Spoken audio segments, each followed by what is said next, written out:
सर्वेभ्यो नमो नमः। आज हम महर्षि मनु के द्वारा विरचित मनुस्मृति के द्वितीय अध्याय का 105 नंबर का श्लोक पढ़ेंगे। प्रस्तुत श्लोक में अब महर्षि मनु वेदांग आदि के विषय में अन्य अध्याय के निषेध को उल्लेखित कर बताते हैं कि जो वेदांग है, जो हमारे स्वाध्याय हैं तथा होम मंत्रों में अन्य अध्याय नहीं होना चाहिए, उसका किस तरह से हमें पालन करना है, उसी का उल्लेख उक्त श्लोक में किया गया है। मैं श्लोक का वाचन करता हूँ, तत्पश्चात हम इसके अर्थ को देखते हैं। वेदांग आदि के विषय में अन्य अध्याय को उल्लेखित कर महर्षि मनु क्या कह रहे हैं? वेदो उपकरणे च एव स्वाध्याय च एव नित्यके न अनुरोधो अस्त अन अध्याय होम मंत्रेषु च एव ही। वेदांग आदि के विषय में अन्य अध्याय को उल्लेखित कर महर्षि मनु क्या बता रहे हैं कि वेदो उपकरणे च एव स्वाध्याय च एव नित्यके न अनुरोधो अस्त अन अध्याय होम मंत्रेषु च एव ही। उक्त श्लोक का अन्वय इस तरह से होगा, वेदो उपकरणे च एव नैतिक्ये स्वाध्याय च एव होम मंत्रेषु च एव ही अनध्याय अनुरोध न अस्ति।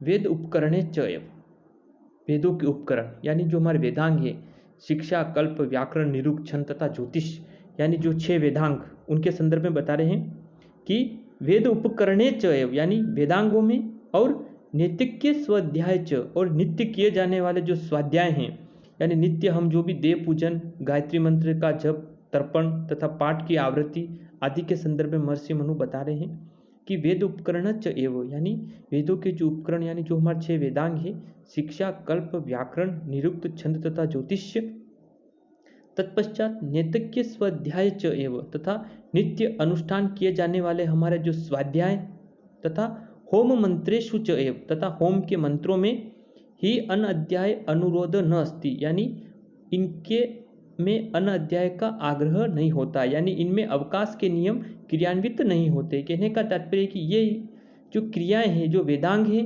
नित्य किए जाने वाले हमारे जो स्वाध्याय हैं तथा होम के मंत्रों में अन अध्याय का आग्रह नहीं होता है। कहने का तात्पर्य है कि यहाँ पर अवकाश के नियम क्रियान्वित नहीं होते, इनको निरंतर शास्त्र विधि के अनुसार इनका हमें पालन करना होता है, इनका नित्य अनुसरण करना ही महर्षि मनु के अनुसार कहना ये हमारे धर्म में उल्लेखित है।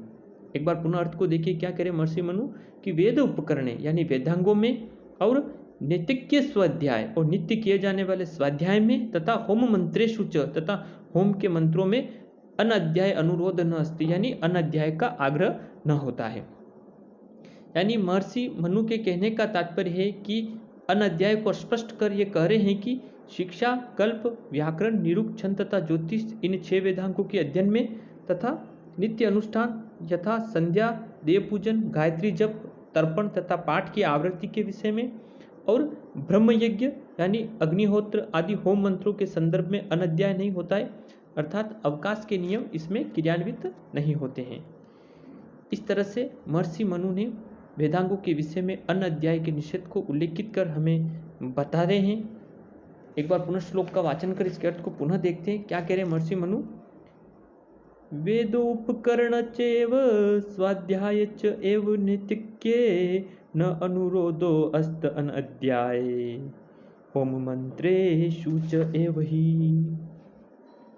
वेदो उपकरणों च एव यानी वेदांगों में, नैतिक्य स्वाध्याय और नित्य किए जाने वाले स्वाध्याय में, तथा होम मंत्रेषु तथा होम के मंत्रों में अनध्याय अनुरोध न अस्ति यानी अनध्याय का आग्रह नहीं होता है, अर्थात इनमें अवकाश के नियम क्रियान्वित नहीं होते।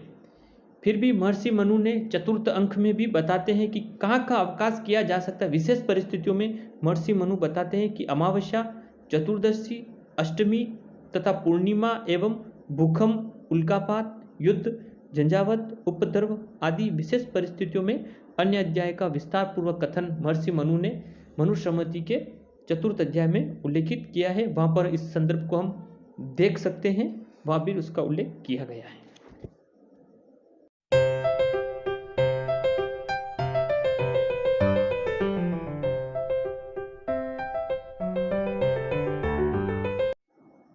नमो नमः। आज हम महर्षि मनु के द्वारा विरचित मनुस्मृति के द्वितीय अध्याय का 106 नंबर का श्लोक पढ़ेंगे। इस वाले श्लोक में महर्षि मनु पुनः अनध्याय के विषय को उल्लेखित कर बता रहे हैं कि किस तरह से नित्य कर्म और वेद मंत्रों के द्वारा प्रदत्त आहुति में अनध्याय के द्वारा जो पुण्य होता है वह वशटकार रूप में उल्लेखित होता है। उसी का उल्लेख महर्षि मनु ने किया है। मैं श्लोक का वाचन करता हूँ, तत्पश्चात हम इसके अर्थ को देखेंगे। अनध्याय को उल्लेखित कर महर्षि मनु क्या कह रहे हैं? नैतज्ञे न अस्त्य अनध्यायो ब्रह्मक्षत्रम हि तत्श्रमितं ब्रह्म आहुति हुतं पुण्यम अनध्याय वशटकृतम। क्या कह रहे महर्षि मनु अनध्याय के संदर्भ में? नैतज्ञे न अस्त्य अनध्यायो ब्रह्मक्षत्रम हि तत्श्रमितं ब्रह्म आहुति हुतं पुण्यम अनध्याय वशटकृतम। उक्त श्लोक का अन्वय इस तरह से होगा, नैतिक्ये अनध्याय नास्ति हि तत् ब्रह्मक्षत्रम श्रमितम ब्रह्म आहुति हुतम अन्य अध्याय वशटकृतम पुण्यम। क्या कह रहे महर्षि मनु? नैतिक्य अनध्याय न अस्ति। नैतिक्य यानी नित्य कर्म में अनध्याय न अस्ति, यानी जो हमारे नित्य कर्म हैं उनमें अनध्याय नहीं होता। कहने का तात्पर्य है कि जो संध्या मदन, सावित्री जप, ब्रह्मयज्ञ, तर्पण, अग्निहोत्र आदि नित्य कर्मों में कभी भी अन्य अध्याय नहीं होता है। फिर बता रहे हैं ही तत् ब्रह्मक्षत्रम श्रमितम, क्योंकि वह ब्रह्म यज्ञ माना गया। क्योंकि जो दर्प पवित्र पाणी हमारे जो ऋषि मुनियों ने नित्य कर्मों को क्या किया है? ब्रह्म यज्ञ की संज्ञा प्रदान की है। इसीलिए महर्षि मनु कह रहे हैं कि ही तत् ब्रह्मक्षत्रम श्रमितम, क्योंकि वह ब्रह्म यज्ञ की श्रेणी में आते हैं। जो हमारे जो नित्य कर्म हैं, संध्या, सावित्री जप, ब्रह्म यज्ञ, अग्निहोत्र आदि के संदर्भ में फिर करें ब्रह्म आहुति हुतम, यानी वेद मंत्रों के द्वारा प्रदत्त आहुति तथा अन्न अध्याय वशटकृतम, तथा अन्न अध्याय में किया गया वशटकार पुण्य ही होता है। यानी महर्षि मनु के कहने का तात्पर्य है कि जिस प्रकार वेद मंत्रों के द्वारा प्रदत्त आहुति पुण्य प्रदान करती है, उसी प्रकार अध्ययन रूप अन्न अध्याय में किया गया वशटकार भी पुण्य ही होता है। अतः नित्य कर्मों का अनुष्ठान हमें सदैव करते रहना चाहिए। यानी महर्षि मनु ने नित्य कर्मों में अन्न अध्याय के निषेध का कथन किया। ये हमें कार्य निरंतर संलग्न रूप से करते रहने चाहिए। इसलिए महर्षि मनु कह रहे हैं, क्या कह रहे हैं कि कहने का तात्पर्य यह है कि महर्षि मनु का कि नैतिक्य अनध्याय न अस्ति, यानी नित्य कर्मों में अनध्याय नहीं होता है, क्योंकि वह ही तत् ब्रह्मक्षत्रम श्रमितम, क्योंकि वह ब्रह्म यज्ञ माना गया है। ब्रह्म आहुति हुतम, वेद मंत्रों के द्वारा प्रदत्त आहुति तथा अन्न अध्याय वशटकृतम, तथा अन्न अध्याय में किया गया वशट का पुण्य ही होता है। यानी महर्षि मनु के कहने का तात्पर्य यह है कि संध्या, सावित्री जप, ब्रह्मयज्ञ, तर्पण, अग्निहोत्र आदि नित्य कर्मों में कभी भी अनध्याय नहीं होता है, क्योंकि दर्प पवित्र पाणी आदि हमारे ऋषि मुनियों ने नित्य कर्म को ब्रह्म यज्ञ की संज्ञा प्रदान की है।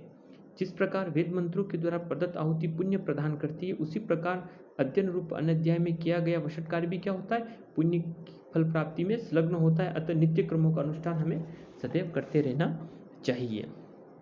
एक बार पुनः श्लोक का वाचन कर इसके अर्थ को पुनः देखते हैं। क्या कह रहे महर्षि मनु? नैतज्ञेन अस्त अनध्यायो ब्रह्मक्षत्रम हि तत्र श्रमितं ब्रह्म आहुति हुतं पुण्यम अनध्याय वशटकृतम। नैतज्ञ न अस्त्य अनध्यायो, यानी नित्य कर्म में कभी भी अनध्याय नहीं होता है, क्योंकि ही तत् ब्रह्मक्षत्रम श्रमितम, क्योंकि वह ब्रह्म यज्ञ माना गया है। ब्रह्म आहुति हुतम, वेद मंत्रों के द्वारा प्रदत्त आहुति तथा अन्न अध्याय वशटकृतम, तथा अन्न अध्याय में किया गया वशटकार क्या होता है? पुण्य ही होता है।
सर्वेभ्य नमो नमः। आज हम महर्षि मनु के द्वारा विरचित मनुस्मृति के द्वितीय अध्याय का 107 नंबर का श्लोक पढ़ेंगे।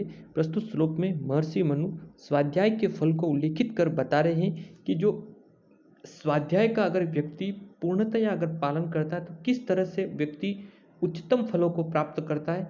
उन फलों का उल्लेख महर्षि मनु ने उक्त श्लोक में किया है। मैं श्लोक का वाचन करता हूँ, तत्पश्चात हम इसके अर्थ को देखेंगे। क्या कह रहे महर्षि मनु स्वाध्याय के फल को उल्लेखित कर, यह स्वाध्यायम अदिते अब्दम विधिना निहत शुचिः तस्य नित्यम क्षरत्येष पयोदधि घृतम मधु। क्या कह रहे महर्षि मनु स्वाध्याय के फल को उल्लेखित कर, यह स्वाध्यायम अधीते अब्दम विधिना निहत शुचिः तस्य नित्यम क्षरत्येष पयोदधि घृतम मधु। श्लोक का अन्वय इस तरह से होगा, यह नियत शुचिः अब्दम विधिना स्वाध्यायम अधीते तस्य एष नित्यम पयोदधि घृतम मधु क्षरति। यह नियत शुचिः यानी जो व्यक्ति नियत यानी जितेंद्रिय यानी अपनी इंद्रियों को काबू में कर, यह नियत सूची का अर्थ है पवित्रता से, यानी जो व्यक्ति सूची यानी जितेंद्रिय होकर अपनी सारी इंद्रियों को, एकादश इंद्रिया जो 5 ज्ञानेंद्रिय 5 कर्मेंद्रिय तथा मन के संदर्भ में कभी बता रहे हैं कि महर्षि मनु कह रहे हैं कि यह नियत सूची यानी जो व्यक्ति जितेंद्रिय तथा सूची यानी पवित्र होकर अब्दम का अर्थ होता है वर्ष पर्यंत यानी 1 वर्ष तक, विधिना यानी विधि पूर्वक, स्वाध्यायम अधीते यानी स्वाध्याय का अनुष्ठान करता है, तस्य एष नित्यम यानी उसके लिए यह स्वाध्याय सदैव ही पयो का तात्पर्य यहाँ पर पयोदधि घृतम मधु क्षरति, यानी कहने का तात्पर्य कि उसके लिए स्वाध्याय सदैव पयो यानी दूध, दधि यानी दही, घृतम यानी घृत घी तथा मधु क्षरति यानी मधु की वर्षा करता है। यहाँ पर कभी भावार्थ अर्थ में यह बताना चाह रहे हैं कि यह नियत सूची अब्दम विधिना यानी जो व्यक्ति नियत यानी जितेंद्रिय तथा सूची यानी पवित्र होकर अब्द विधि नाम यानी 1 वर्ष पर्यंत विधि पूर्वक स्वाध्याय का अनुष्ठान करता है, उसके लिए यहाँ पर स्वाध्याय से तात्पर्य वेदों का नित्य अध्ययन, संध्या, ब्रह्मयज्ञ, तर्पण, सावित्री, जप, यज्ञ, इष्ट देवता आदि का जो ध्यान करता है उसका तात्पर्य यहाँ पर स्वाध्याय है। यानी कहने का तात्पर्य कि जो व्यक्ति विशेष वेदों का नित्य अध्ययन करता है, नित्य संध्या वदन करता है, देव आराधना करता है, ब्रह्म यज्ञ को संपादित करता है, तर्पण करता है, सावित्री जप करता है, यज्ञ इष्ट देवता का ध्यान आदि करता है, उसके जो भी इष्ट देवता है उनकी रोज पूजा करता है, उसके संदर्भ में कवि बता रहे हैं कि यह नियत यानी जो व्यक्ति विशेष जितेंद्रिय तथा सूची यानी पवित्र होकर अब्द विधि नाम यानी 1 वर्ष पर्यंत विधि नाम यानी विधि पूर्वक स्वाध्याय मधीते यानी स्वाध्याय का अनुष्ठान करता है, तस्य एष नित्यम यानी उसके लिए जो स्वाध्याय है वह सदैव क्या होता, पयो दधि घृतम मधु क्षरति यानी सदैव उसको दूध दही घृत तथा मधु की वर्षा करता है। यानी कवि के कहने का तात्पर्य है कि इस प्रकार का शुभ आचरण करने वाले यह स्वाध्याय उस व्यक्ति विशेष को पयस रूपी धर्म यानी दूध रूपी धर्म, दधि रूपी अर्थ, घृत रूपी काम तथा मधु रूपी मोक्ष प्रदान करता है। यानी हमारे भारतीय संस्कृति के जो 4 पुरुषार्थ बताए गए धर्म, अर्थ, काम और मोक्ष, उसको कवि ने भावार्थ अर्थ में यह बताया कि जो व्यक्ति इन स्वाध्यायों का पालन करता है, नित्य उनका आचरण करता है, वह व्यक्ति पयस रूपी धर्म की प्राप्ति करता है, दधि रूपी अर्थ को प्राप्त करता है, घृत रूपी काम को तथा मधु रूपी मोक्ष को भी प्राप्त करता है। यानी महर्षि मनु के कहने का तात्पर्य है कि यदि कोई मनुष्य अपनी इंद्रियों को वश में करके तथा पवित्र होकर 1 वर्ष पर्यंत शास्त्र उक्त विधि से स्वाध्याय करता है अर्थात वेदों का नित्य अध्ययन करता है, संध्या, ब्रह्म यज्ञ, तर्पण, सावित्री, जप, यज्ञ, इष्ट देवता का ध्यान आदि करता है, तो इस प्रकार का शुभ आचरण करने से यह स्वाध्याय उस व्यक्ति को पयस रूपी धर्म, दधि रूपी अर्थ, घृत रूपी काम तथा मधु रूपी मोक्ष को प्रदान करता है। यानी उसको 4 पुरुषार्थ जो हमारे भारतीय संस्कृति में उल्लेखित है, धर्म, अर्थ, काम और मोक्ष की उसको प्राप्ति होती है।